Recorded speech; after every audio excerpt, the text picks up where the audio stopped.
Good morning everyone. पिछली कक्षा में हमने पारिस्थितिक तंत्र की संरचना के विषय में जाना था। आज की इस कक्षा में हम पारिस्थितिक तंत्र की क्रियात्मक पक्ष को जानेंगे। पारिस्थितिक तंत्र के क्रियात्मक विशेषताओं में से ऊर्जा प्रवाह एक महत्वपूर्ण घटक है।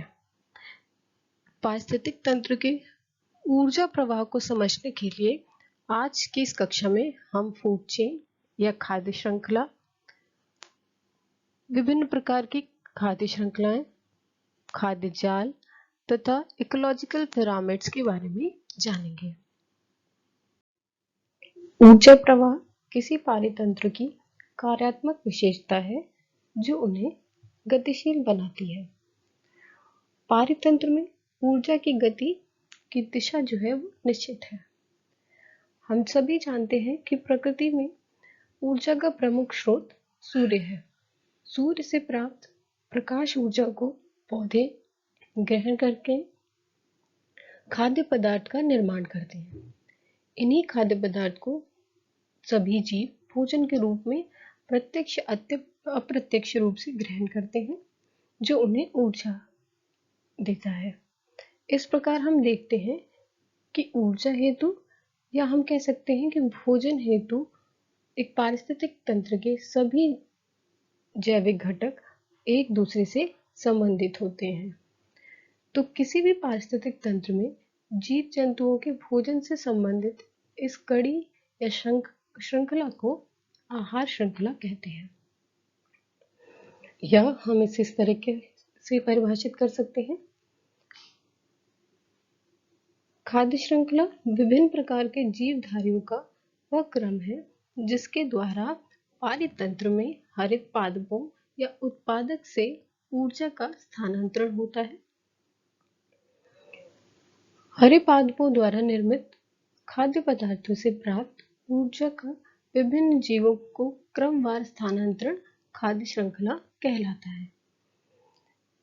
इस श्रृंखला में प्रत्येक प्राणी जो एक पादप से आहार ग्रहण करता है या अन्य प्राणी पर निर्भर करता है, बदले में किसी अन्य के लिए आहार बनता है। Food chain can be defined as the transfer of food energy from the source in plants through a series of organisms with repeated eating and being eaten is referred to as the food chain. उदाहरण के लिए जैसा कि आप चित्र में देख पा रहे हैं, टिड्डा या ग्रास होपर घास खाता है। टिड्डा बदले में मेढक का भोजन बनता है। मेढक का भक्षण सांप करता है और सांप का भक्षण चील या बाज करता है, जो कि एक उच्च उपभोक्ता है। यहाँ जो हम एरो के निशान देख रहे हैं, ये एरो के निशान हमें ऊर्जा के प्रवाह की दिशा दर्शाते हैं कि ऊर्जा किस दिशा में गति करती है।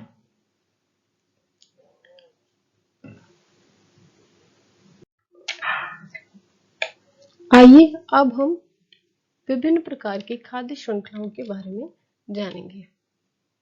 मुख्यतः खाद्य श्रृंखलाएं दो प्रकार की होती हैं, चारण खाद्य श्रृंखला या अपरत खाद्य श्रृंखला। इंग्लिश में इसे हम ग्रेजिंग फूड चेन और डेट्राइटस फूड चेन कहते हैं। अब हम एक एक करके इन दोनों ही खाद्य श्रृंखलाओं के बारे में जानेंगे। ग्रेजिंग फूड चेन या चारण खाद्य श्रृंखला, यह खाद्य श्रृंखला हरे पौधों से आरंभ होती है। उपभोक्ता के रूप में इसमें शाकाहारी और मांसाहारी जंतु शामिल होते हैं। इस स्लाइड में आप ग्रेजिंग फूड चेन की दो एग्जाम्पल देख सकते हैं। पहला जो उदाहरण है वह स्थलीय पारिस्थितिक तंत्र या टेरेस्ट्रियल इकोसिस्टम से लिया गया है, जहां उत्पादक का कार्य हरे पेड़ पौधे करते हैं।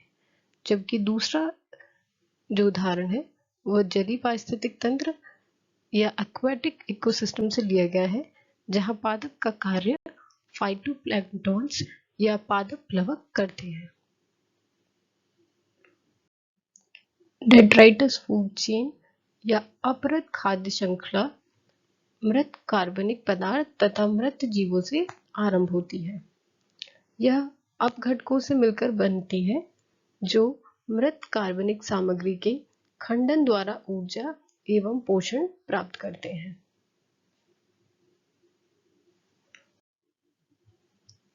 अभी हमने फूड चेन के बारे में जाना। प्रकृति में विभिन्न जीवों के मध्य जो आहार संबंध है या जो पोषण संबंध है वह सरल सीधी रेखा के रूप में कार्य नहीं करता है। ये आहार जाल कहीं ना कहीं आपस में उलझे हुए नजर आते हैं या एक दूसरे से अंतर संबंधित हैं।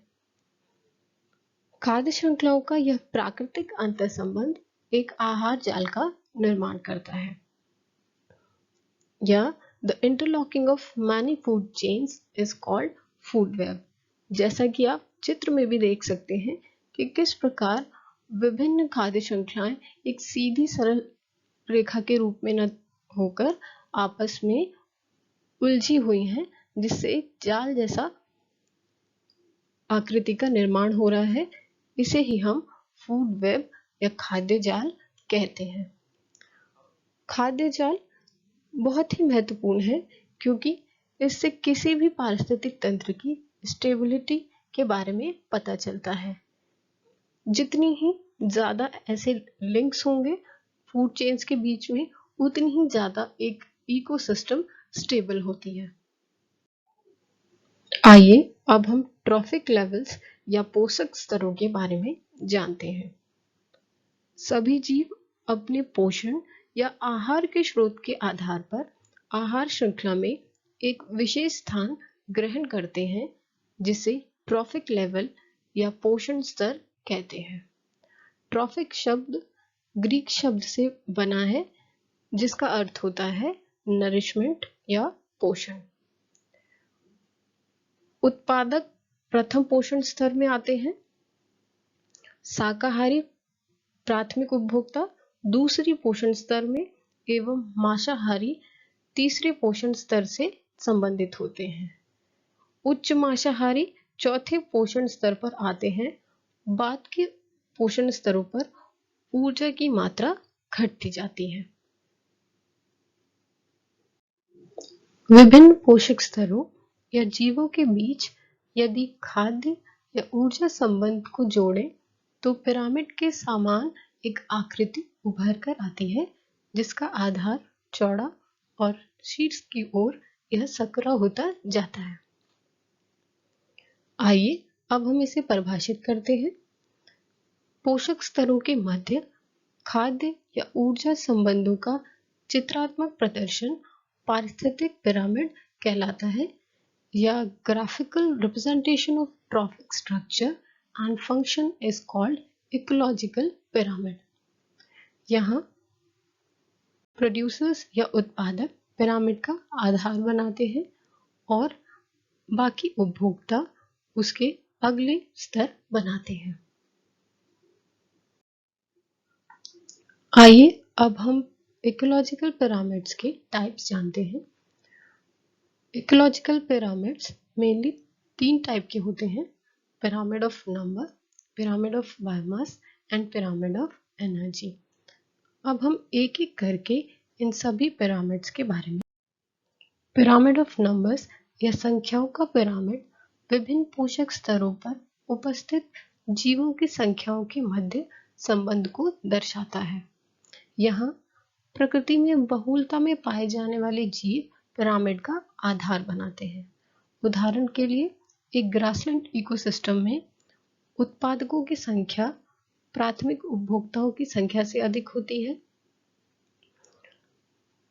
जबकि द्वितीयक उपभोक्ताओं की संख्या प्राथमिक उपभोक्ताओं की संख्या से कम होती है और इसी प्रकार तृतीयक उपभोक्ताओं की संख्या सेकेंडरी कंज्यूमर्स की संख्या से तुलना में कम होती है।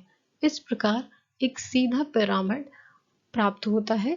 इसलिए हम कह सकते हैं कि ग्रासलैंड इकोसिस्टम के लिए पिरामिड ऑफ नंबर सीधा या अपराइट होता है। एक पैरासिटिक फूड चेन या अपवर्त खाद्य श्रृंखला के लिए पिरामिड ऑफ नंबर्स उल्टा या इन्वर्टेड होता है। पिरामिड ऑफ बायोमास इकोसिस्टम के विभिन्न पोषक स्तरों पर समस्त जीवों के जैव भार के बीच के संबंध को दर्शाता है। स्थलीय पारिस्थितिक तंत्रों में प्राथमिक उत्पादकों का जैव भार उस पर आधारित शाकाहारी जंतुओं के तुलना में अधिक होता है, इसलिए यहाँ पिरामिड का आधार बनाते हैं। जैसे जैसे हम पोषक स्तरों में शीर्ष की ओर बढ़ते जाते हैं, वैसे वैसे बायोमास भी यहाँ घटता जाता है। इसलिए स्थलीय पारिस्थितिक तंत्रों में पिरामिड ऑफ बायोमास हमेशा अपराइट या सीधा बनता है, जबकि जलीय पारितंत्रों में उत्पादक या पादप प्लवकों का जो जैव भार होता है वह उपभोक्ताओं से कम होता है। इसलिए जलीय पारिस्थितिक तंत्रों के संबंध में पिरामिड ऑफ बायोमास इन्वर्टेड या उल्टा होता है। पिरामिड ऑफ एनर्जी या ऊर्जा का पिरामिड विभिन्न पोषक स्तरों के मध्य ऊर्जा प्रवाह को दर्शाता है। प्रत्येक पारिस्थितिक तंत्र में ऊर्जा का प्रवाह उत्पादक स्तर से उपभोक्ता स्तर की ओर होता है। प्रत्येक पोषक स्तर पर ऊर्जा का कुछ भाग श्वसन में नष्ट हो जाता है या उपापचय क्रियाओं में प्रयुक्त हो जाता है। एक निम्न स्तर से उच्च पोषक स्तर में ऊर्जा के स्थानांतरण के समय ऊर्जा का कुछ भाग ऊष्मा के रूप में नष्ट हो जाता है।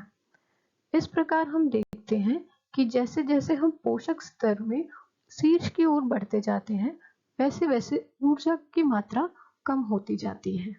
इसलिए पिरामिड ऑफ एनर्जी हमेशा अपराइट या सीधा होता है।